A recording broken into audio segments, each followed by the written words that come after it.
Hello, welcome back to Blender Live Coding. In this episode, I'm gonna try to play around with the functions, like math functions. This is actually one of the diagram I downloaded from Sverchok GitHub. It was made by one of Sverchok developer. This is actually super useful. I think kind of like a mirror of functions that we actually often see inside Blender. The way we can mirror is if we use absolute on this function. This is not always the easiest to use. Even sometimes I need to just give it a try anyway.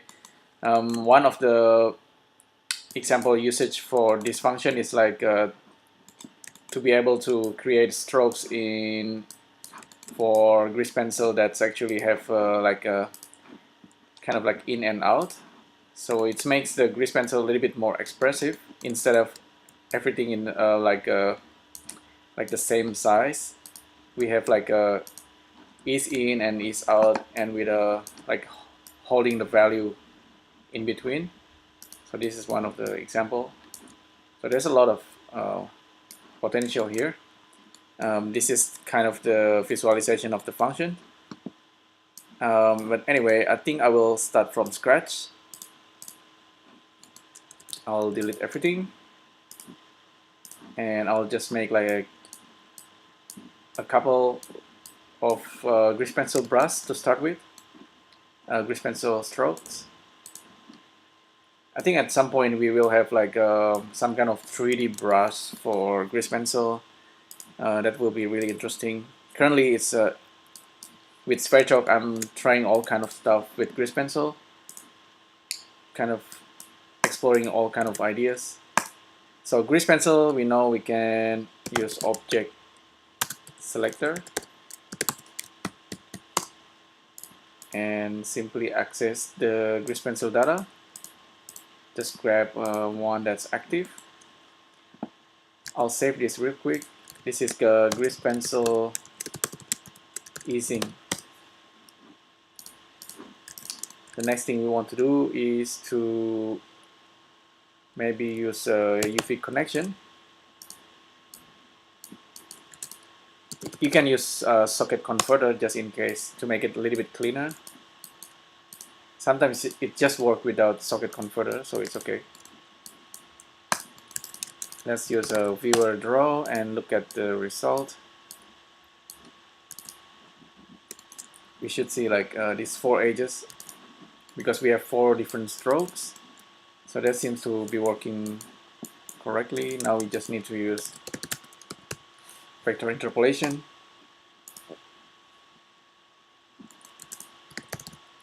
With range float. This is to do like a quick resampling thing that we already did many times.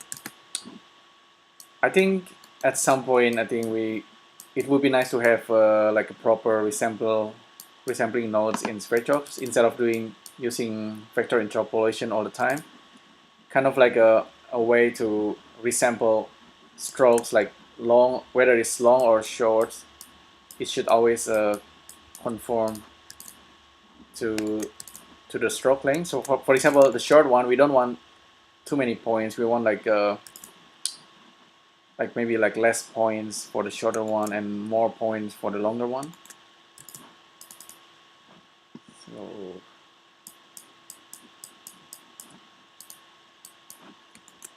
okay, let's continue. We can turn this into a curve using Polyline viewer. Simply plug this guy in there. With Polyline viewer, you see we don't need to provide edges data, so that can be advantage. Now all we need to play with is this value. We know that we can use random number, but in this case we don't want to have like a random number. No, we don't want to have this random value. Instead, we want to be able to control the strokes from start to the beginning. So for that, I will experiment with a function. So range float.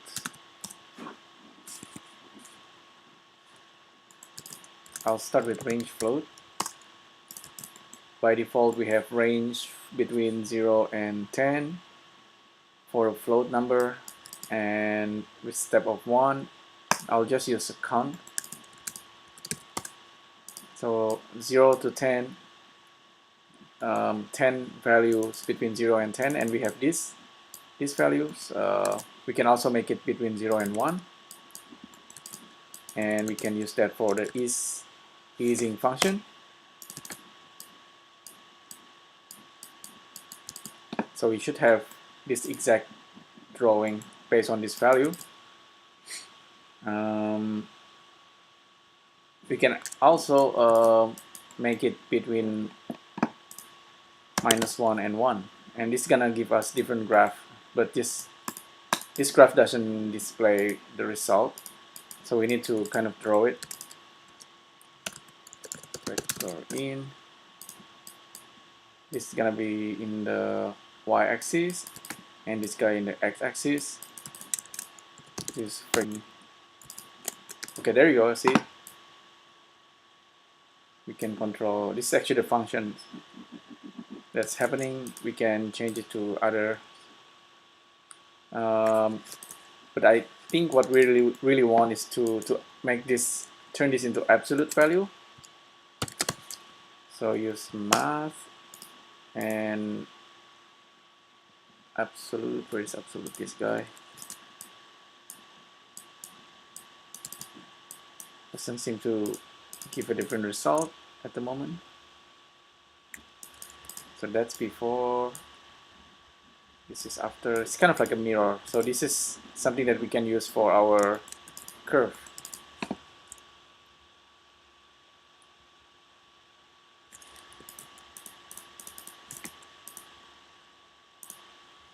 So with linear we get this. This actually will work as well, I think.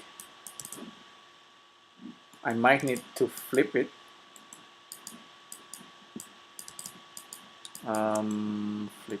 To flip function, we need to minus. So use like a 1 minus this number, and we should get the result. Okay, so I think that's a little bit better. And we can simply plug this function for our ready. So that's the plan. I'm going to delete this random number and simply plug this number into the ready. And there you go. Seems to be working.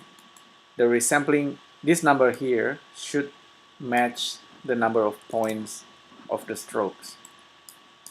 So that should be the same as this guy. So it's like 24. This guy should also be 24. Now, from the beginning to the end of the strokes, we have this these functions kind of remap into the curve. This function, but it's already being flipped and it also being mirrored by the absolute. So yeah, that's actually pretty much it.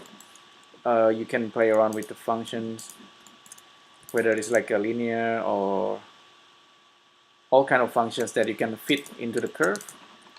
Sometimes it doesn't fit right away. You probably need to do some kind of remapping.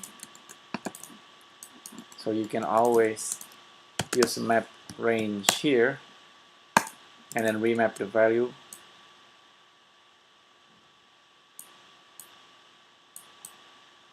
And you can also clamp it. So clamp is actually super useful. This function is a little bit strange. I'll use linear, for example. Linear goes like this, right? Like that, and then okay, so any kind of curve will become this kind of object, but you can always clamp it. So you will have like a curve that's a little bit like this in 3D. So I'll do that. Clamp the value from 0 to 1.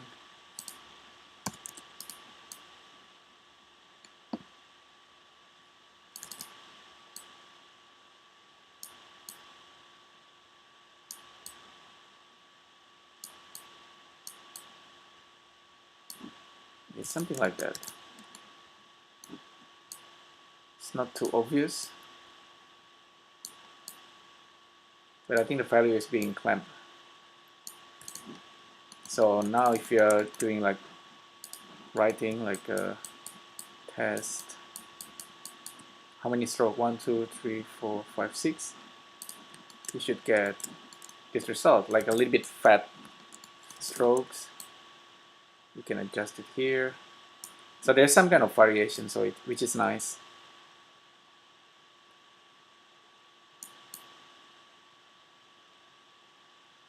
There you go. That's actually the value being clamped.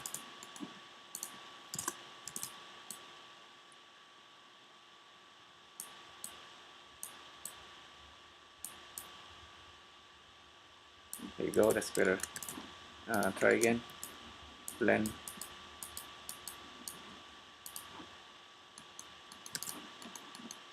But like I said, this is all very dependent on the number of points sampling the stroke. So be careful with that, and also all this function matters.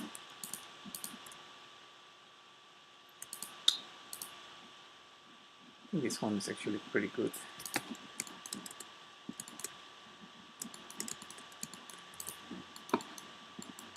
I'll increase this and we get smoother result. Actually, to get like a really smooth curve, you turn on the B-spline, and there you go. That's you know, slightly different because it's being smooth and you lost some of the resolution. You need to increase the sampling. It's kind of nice. There's an algorithm somewhere that's actually enable you to smooth this a little bit better. I don't know if Sverchok Smooth can do that. Maybe it can. Smooth vertices and a couple of iterations.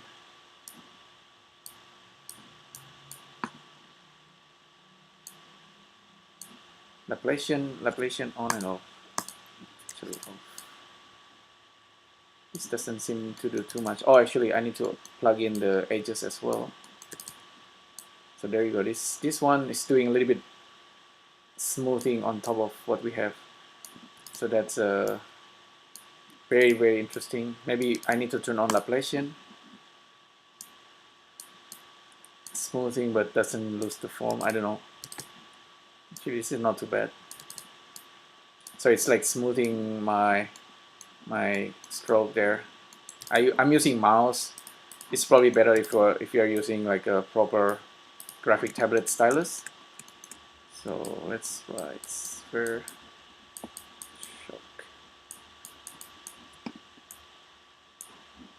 And this is what we get. Hide the grease pencil. Yeah, I think that's kind of interesting.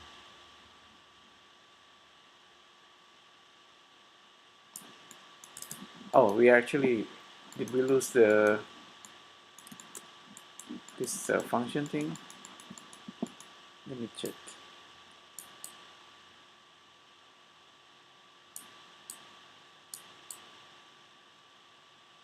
Interesting.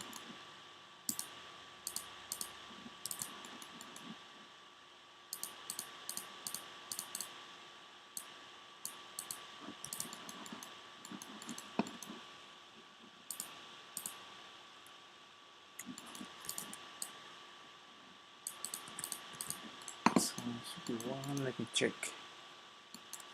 New minimum, new maximum. Okay.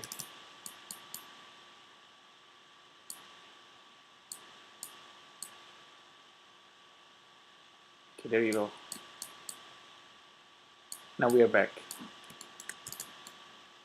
Okay, so that's a quick look into functions and how we can use it with grease pencil. This can be improved, I think, but this is a good start. it makes grease pencil looks a little bit more expressive, like I said many times. Maybe in the future we have lots of 3D brushes for grease pencil. I really hope it will happen. And anyway, for now, you can use Sverchok to generate your own brushes. So if you have any ideas or feedbacks, let me know in the comment section below. Thanks again for tuning in. I'll see you in the next video. Thank you.